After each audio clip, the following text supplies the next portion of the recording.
हाँ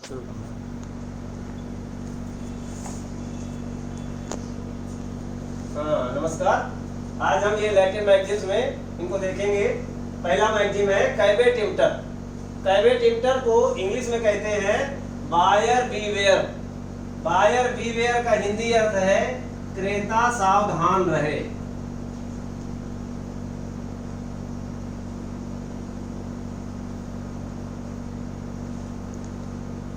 बायर मतलब क्रेता, बीवेयर मतलब सावधान हो जा। बायर सावधान हो जा, क्रेता सावधान हो जा। इसका मतलब ये है कि माल विक्रय अधिनियम में एक सिद्धांत है और उस सिद्धांत को कहते हैं कैबेट इंटर।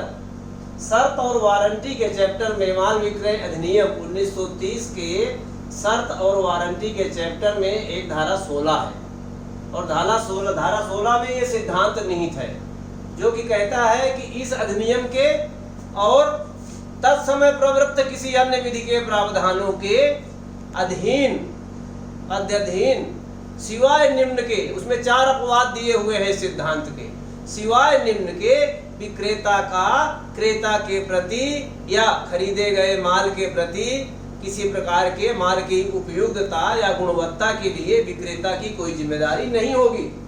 अर्थात क्रेता को स्वयं देखना चाहिए कि मुझे को जो चीज मैं खरीद रहा हूं वो मेरे प्रयोजन के लिए कितनी उपयुक्त है या नहीं है, सही है या नहीं है, मुझे क्या खरीदना है, किस लिए खरीदना है, ये मैं भी देखूं। अर्थात सारी जिम्मेदारी विक्रेता की नहीं होती। अब इस सिद्धांत को पहले ज्यादा कड़ाई से पालन किया गया, बाद में समय और परिस्थितियों के रहते कुछ अपवाद इसके बनाए गए हैं जो कि अपवाद भी धारा 16 में दिए हुए हैं कि कब प्रयोजन के लिए उपयुक्तता का दायित्व तो होगा विक्रेता का, कब किन शर्तों के तहत माल की उसकी गुणवत्ता का दायित्व तो होगा विक्रेता का, और लिखित जो भी उनकी शर्तें हो उसके तहत या प्रथा या व्यापारिक रीति रिवाजों के तहत। तो 4 प्रकार के अपवाद हैं। सामान्य तौर पर यह मतलब है कि कैबेट इंटर का मतलब ये है क्रेता को अपने प्रयोजन के लिए सावधान रहना चाहिए। क्रेता या परचेजर जो भी व्यक्ति बाजार से कोई चीज खरीदता है उसको भी ये देखना चाहिए कि मैं क्या खरीद रहा हूँ।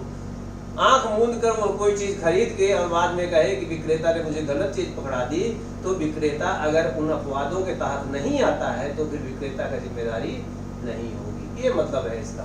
अब इसका आप यूज कर सकते हैं, वाक्य बना सकते हैं। कैबेट इंटर है सर्टेन एक्सेप्शंस। जैसा मैंने बताया ये सिद्धांत अब्सोल्यूट नहीं है, it has its own limitations. इसके अपवाद हैं कुछ, और अपवाद धारा 16 माल विक्रय अधिनियम में दिए हुए हैं। तो आप कह सकते हैं कि कैबेट इंटर है सर्टेन एक्सेप्शंस, इसके कुछ अपवाद भी हैं।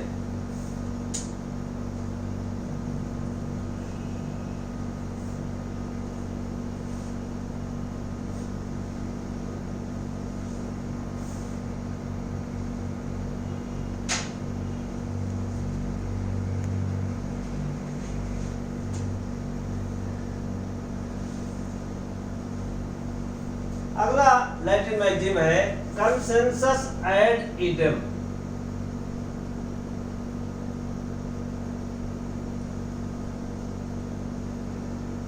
कंसेंसस एड इडम, इसका अंग्रेजी मीनिंग है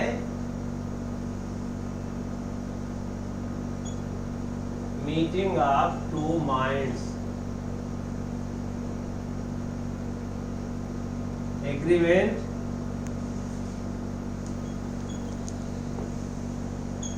by 2 persons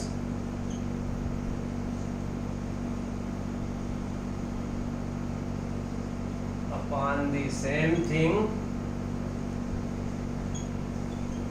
in the same sense।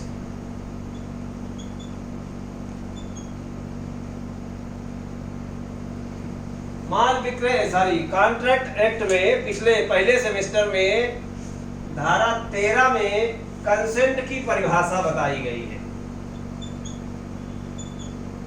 ये मैंने परिभाषा आपको क्लास में बताई है। सहमति या सम्मति क्या मतलब है इसका?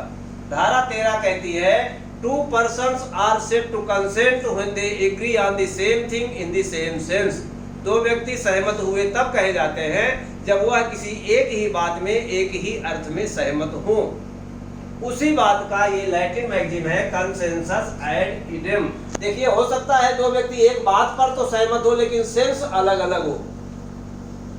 उदाहरण के लिए हो सकता है ए बी से कहता हो कि मैं आपकी बेटी से ब्याह करना चाहता हूं। बी की दो बेटियां हो, एक बेटी पढ़ने में बहुत अच्छी है, देखने में बहुत सुंदर है, जिसका कि ए को पता है, लेकिन बी की एक बेटी और है उससे बड़ी, जो कि देखने में इतनी सुंदर भी ना हो, पढ़ने में भी बेकार हो, घर बैठी हो 10वीं पास फेल करके, जिसके बारे में ए को पता नहीं है। अब ए जो प्रपोजल दे रहा है, हो सकता है ए का लड़का हो सकता है ए स्वयं लड़का हो, और ए जो ब्याह करना चाहता है स्वयं या अपने बेटे का बी की बेटी से, उसकी वह लड़की जो पढ़ने में बहुत अच्छी है, ब्रिलियंट है, सुंदर है, उससे ब्याह करने की बात कर रहा हो। और बी अपनी बड़ी बेटी जो 10वीं फेल होके घर बैठी हुई है, काम कर रही है घर का, उसके मन की बात ये हो कि भाई मैं पहले उस बेटी का ब्याह करूंगा, और इसका प्रस्ताव आने पर ये तैयार हो जाए कि हाँ मैं अपनी बेटी का ब्याह आपसे करूंगा या आपके बेटे से करूंगा। यहाँ बात तो एक ही है दोनों की, दोनों बेटी के ब्याह की बात कर रहे हैं, लेकिन इसके मन में कौन सी लड़की है? अच्छी वाली, पढ़ने में अच्छे हो, सुंदर है, सुशील है, बहुत अच्छी ब्रिलियंट है, वो लड़की से ये ब्याह करना चाहता है। और ये कौन सी लड़की का ब्याह करना चाहता है? जो लड़की 10वीं फेल है, घर में बैठी हुई है। अब यहाँ पर भले ही बेटी के ब्याह की बात हो रही है, सेम थिंग तो है, लेकिन सेम सेंस नहीं है, एक ही अर्थ में नहीं है, इसलिए सहमति नहीं है। यह करार भूल से प्रभावित हो जाएगा, धारा 20 के तहत शून्य हो जाएगा, क्योंकि यहाँ पर दोनों मीटिंग ऑफ माइंड्स नहीं हो रहा, दोनों के मस्तिष्कों का मिलन नहीं हो रहा। तो कंसेंसस एड इडम को संक्षेप में आप कह सकते हैं मीटिंग ऑफ टू माइंड्स। दो दिमागों का मिलन होना चाहिए। दो दिमाग कैसे मिलेंगे? जब एक ही बात में एक ही अर्थ में सहमत हो। That time then it is called consensus ad idem, meeting of two minds, agreement by two person upon the same thing in the same sense। यहाँ पर बेटी के बजाय काली कार हो सकती है, या काला घोड़ा हो सकता है इसके पास दो काली कार हो, दोनों मारुति गाड़ी हो, दोनों स्विफ्ट डिजायर हो, और दोनों काली हो। एक कार हो सकता है बहुत बेकार हो, घर में पड़ी हो, जिसको कि ये बेचना चाहता है, और दूसरी कार वो चढ़ता है, जो सब लोग देखते हैं कि हाँ इसके पास काली कार है।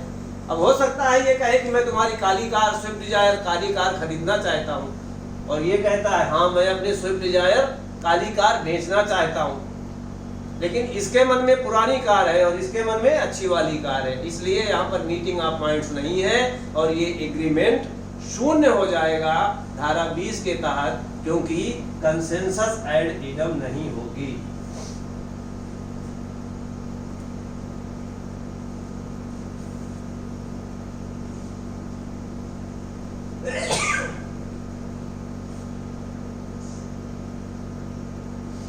डैमनम साइन इंजरिया, ये सब ऐसे मैगजीन हैं जो आप पढ़ाई में पढ़ चुके हैं।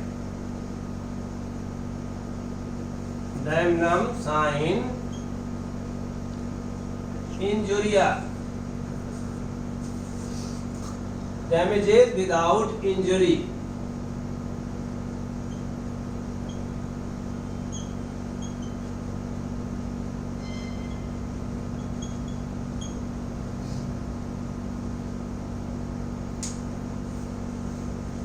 टॉट में दो सिद्धांत है, अभी एक और आगे आएगा डैमनम साइन इंजुरिया के साथ साथ इंजुरिया साइन डैमनम।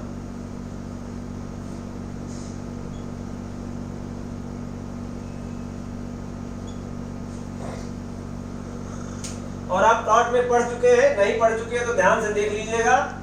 डैमनम साइन इंजुरिया अर्थात नुकसान, आर्थिक नुकसान हो जाए, किसी को कोई परेशानी तो हो जाए लेकिन उसको इंजरी नहीं हो, उसके किसी विधिक अधिकार का उल्लंघन न हो। डैमेज विदाउट इंजरी, डैमेज मतलब उसका आर्थिक नुकसान हो जाए, उसको कोई परेशानी हो जाए लेकिन उसके विधिक अधिकार का उल्लंघन न हो, क्षति नहीं है। यह है हानि बिना क्षति या क्षति के बिना हानि, ऐसे कह सकते हैं आप। क्षति के बिना हानि, क्षति नहीं है अर्थात विधिक अधिकार का उल्लंघन नहीं हुआ लेकिन उसको नुकसान हो गया, इसके लिए मुकदमा नहीं चलाया जा सकता। यह टॉर्ट में एक्शनेबल नहीं है। उदाहरण के लिए कोई एक परचून का दुकान वाला है, उसकी दुकान कॉलोनी में एकमात्र दुकान है, बहुत अच्छी चल रही है, सारे कॉलोनी के लोग उसके दुकान में लाइन लगाए रहते हैं, बहुत अच्छी दुकान चल रही है, बहुत बढ़िया प्रॉफिट हो रहा है। किसी दूसरे व्यक्ति ने दुकान खोल ली उसी कॉलोनी में, हो सकता है उसके घर के सामने ही, अपने घर के आगे ही एक कमरा उसने बनाया और दुकान खोल ली। अब उसके सामान की गुणवत्ता और उसके अच्छे व्यवहार की वजह से सारे ग्राहक उसके पास चले गए। अब ये दुकान में खाली बैठा देख रहा है और महीने में जो 25,000 30,000 महीने 50,000 महीने का इसका फायदा होता हो वो नुकसान हो गया, लेकिन इसने उसके किसी अधिकार का उल्लंघन नहीं किया दुकान खोलकर, इसलिए वह उसके विरुद्ध मुकदमा नहीं ला सकता क्योंकि इंजरी नहीं हुई, डैमेज हुआ है, नुकसान तो हो गया उसका लेकिन उसको क्षति नहीं हुई, इसलिए यह एक्शनेबल नहीं है। जबकि इंजुरिया साइन डैमनम में क्या होता है, भले ही उसका नुकसान न हो लेकिन उसकी इंजरी हो जाती है, उसके विधिक अधिकार का उल्लंघन होता है। इसमें आपने एक केस पढ़ा होगा, एसवी वर्सेस व्हाइट।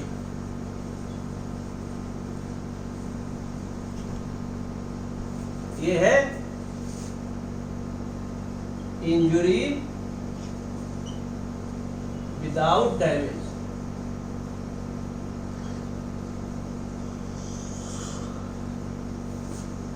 एक व्यक्ति जो कि वोट डालने गया था, उसका वोट डालने का अधिकार था और पीठासीन अधिकारी ने बिना किसी उचित आधार के उसको वोट देने से वंचित कर दिया, भगा दिया, वहां से वोट नहीं डाल पाया। वो जिसको वोट देना चाहता था वो व्यक्ति जीत गया, वो उसका कोई नुकसान नहीं हुआ, लेकिन फिर भी चूंकि वोट देने के अधिकार का उल्लंघन हुआ था वह उसके विरुद्ध मुकदमा ले आया। राज्य सरकार के अधिकारी थे इसलिए सरकार के विरुद्ध मुकदमा ले आया और सरकार की तरफ से न्यायालय में तर्क दिया गया कि साहब इससे कोई नुकसान तो हुआ नहीं, तो मुआवजा किस चीज का, लेकिन न्यायालय ने कहा नुकसान नहीं हुआ लेकिन इसके विधिक अधिकार का उल्लंघन हुआ है इसलिए इसको मुआवजा देना पड़ेगा, इसका नुकसान हुआ है, इंजरी हुई है, डैमेज हुआ हो या नहीं हुआ हो डजंट मैटर।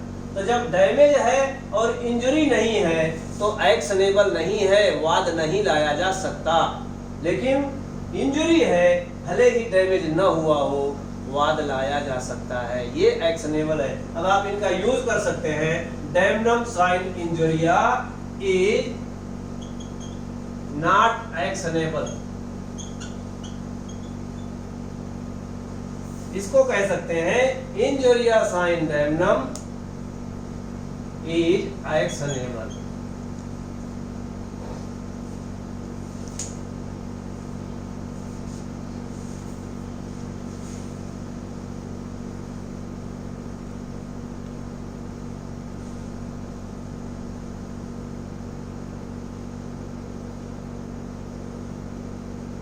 डिफैक्टो डीजर, ये मैं इंग्लिश के वर्ड्स में करा चुका हूँ। डिफैक्टो होता है तथ्यता, डीजर होता है विदिता, ये दोनों इंग्लिश वर्ड्स में आ चुके हैं। अगला मैथिली में है de minimis non curat lakes.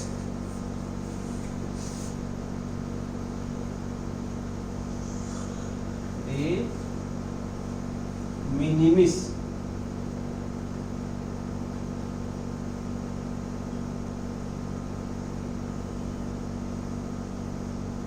non-curate lex. The law takes no account of crippling acts.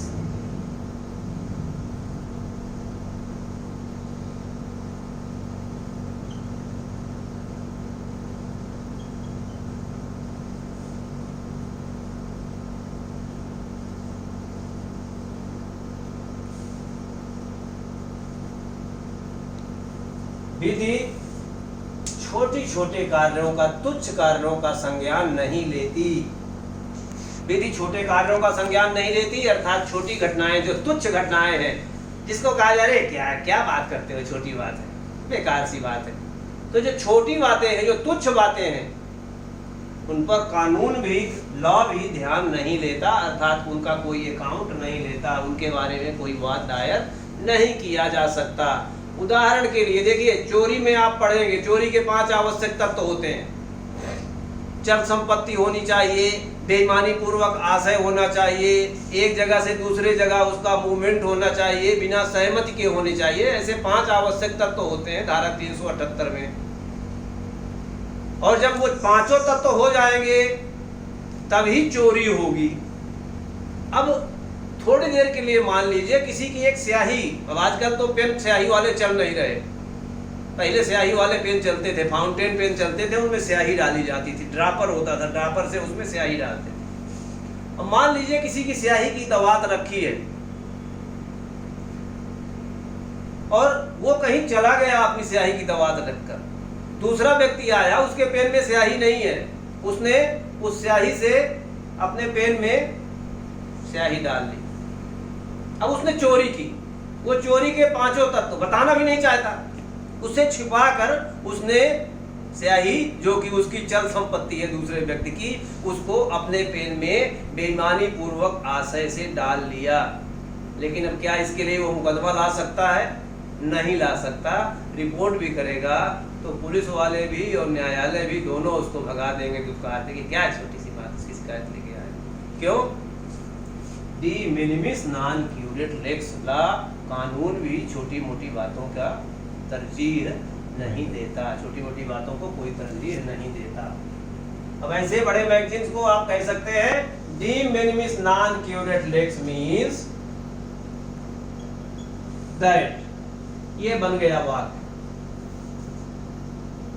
That the law takes no account of trifling acts.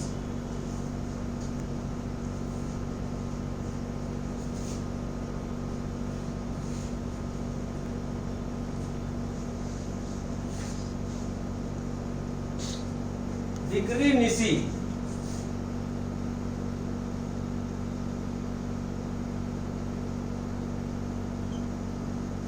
ये डिग्री निसी भी शायद पहले वर्ड्स में आ चुका है और मैंने इसको पढ़ाया था कॉन्ट्रैक्ट एक्ट में, मुझे ध्यान है। डिग्री निसी एक ऐसी डिग्री होती है जो न्यायालय पारित तो कर देता है, लेकिन वो प्रभावी होती है कुछ समय बाद। जो न्यायालय समय दे दे वो 6 महीने बाद, 1 साल बाद प्रभावी होगी, तो उतने समय तक वो डिग्री प्रभावी नहीं होती, उसको कहते हैं degree निसी।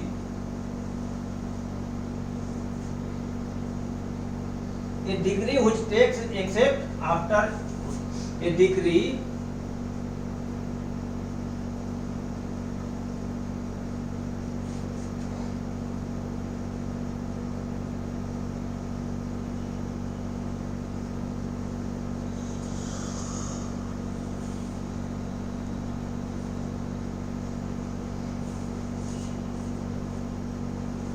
after a specified period। सामान्य तौर पर न्यायालय की डिग्री निर्णय के साथ ही प्रभावी हो जाती है, परंतु ये डिग्री निसी ऐसी होती है जो न्यायालय द्वारा विनिर्दिष्ट समय, स्पेसिफाइड पीरियड, उसके बाद प्रभावी होती है। तो उतना समय जब बीत जाएगा तब वह डिग्री प्रभावी होगी। कुछ मामलों में, जैसे ब्याह संबंधित मामलों में, न्यायालय कई बार कहता है कि भाई ये अभी प्रभावी नहीं होगी।